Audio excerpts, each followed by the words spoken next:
عیسیٰ کا دانشور کہتا ہے میں مذہب اسلام کی کمی کھوجتے کھوجتے کمی تلاشتے مسلمان بن گیا. سبحان اللہ سبحان اللہ. چلا تھا اسلام میں کمی نکالنے، کیا ہو گیا؟ مسلمان. ہمارا کیا ٹارگٹ ہے؟ میں نے تقریر کر دی بھائی رشوت میں، وہاں بیٹھے پولیس والوں وہاں نے کہیں بھائی مول صاحب دیے، برابر باقاعدہ جمعہ میں ایک آدھ 100-200 آدمی تھے، با مول صاحب دے رشوت کی تقریر ملی کہ تو اب وہاں کہا پتہ یوں بھی ہماری برادری کو آدمی ہے. میں نے کئی بات تو کہتے بتا دے بھائی کون سی بھاشا میں تقریر کروں، تو کہے تو باپ پولیس پہ کرو بھائی. وہ چپ پڑ گیا. یعنی انسان یہ چاہتا عالموں کی زبان میں جاہل بولے.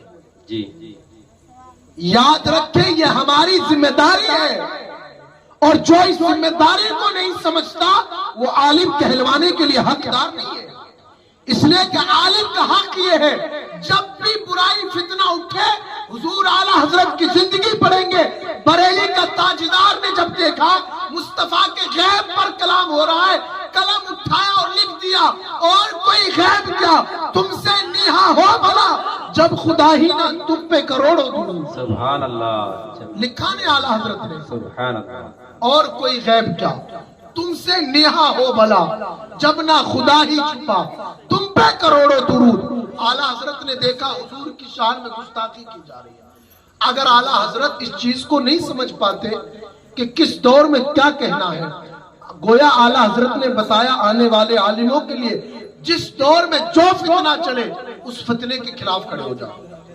آج قوم کے حالات اتنے خطرناک ہیں کہ حق بات سننے کو قوم تیار نہیں ہے. ان کے پاس حق بات کرنے والے علماء آتے، ان کی زبان کو بند کرنے کی کوشش کی جاتی ہے. میں کہہ رہا تھا ہم نے تقریر کر دی سود پہ. جی اب ایک حاجیوں 7 مرتبہ، مذاق نہیں، میں کوئی اللہ ہم ممبر رسول پر بیٹھے بناوٹی بات نہ ہم کرتے اور نہ ہم کہتے، لیکن ہم اس لیے ان واقعات کو بیان کرتے تاکہ قوم بیدار ہو جائے. 7 مرتبہ حج کر کے آیا. کتنی مرتبہ؟ 7. کسی کو تو ایک بھی نصیب نہیں، اس کو 7 مرتبہ نصیب. وہ بھائی مقدر کا کچھ نہیں پتا ہوتا، لیکن بیاج لینے میں کتنی آگے پتا ہو. میں کہہ رہا ہوں بڑھیا تو 2%، 3 پر، یہ 5 اور 6 اور 7. ہم نے کہا جو 1 روپیہ بیاج کا لے گا، اللہ کے رسول نے فرمایا گویا 36 مرتبہ اپنی ماں کے ساتھ زنا کیا. اللہ اکبر. 1 روپیہ بیاج، یہاں تو کروڑ پتی بن رہا نادا. اللہ کے رسول نے فرمایا جو بیاج کا روپیہ لے گا، اس لیے کہ اللہ رب العزت نے بیاج کو حرام قرار دیا. سود حرام ہے. کاروبار کیجئے، آپ تجارت کیجئے، اللہ نے اس میں برکت رکھی. لیکن آج چند پیسے آگے لوگ بیاج کے چکر میں پڑ گئے کہ میں پیسہ آپ کو دوں گا لیکن بیاج کا دوں گا. میرے آقا علیہ السلام کے دیوانوں، اگر کسی مسلمان کو ضرورت پڑ جائے تم سے کوئی قرض حسنہ لے، آقا فرماتے ہیں اگر تم کسی مسلمان کو قرضہ دو اور اسے دینے میں دیر ہو رہی ہو، تم اپنے مسلمان کو مہلت دو، اللہ تعالیٰ اس مہلت کے صدقے میں تمہیں صدقہ کرنے کا ثواب عطا فرمائے. سبحان اللہ. اتنا پاکیزہ مذہب، لیکن ہماری قوم اپنے دین سے دور ہے. حق حلال کی روزی کمانے کے بجائے حرام کام کی طرف چل پڑی ہے. مزدوری، آپ اگر گھر بنانے لگے تو اس وقت مزدور رہیں گے نہیں. جو ایک رات میں 50,000 کما لیتا ہو وہ کیوں کرے گا 500 روپے کی مزدوری؟ اس کو کیا لابھ ہے جو پورے دن گوشت اور کباب ہڈی میں لگا رہتا ہے؟ دل مردار ہو گئے. سنو ہمارے اسلاف کا طریقہ.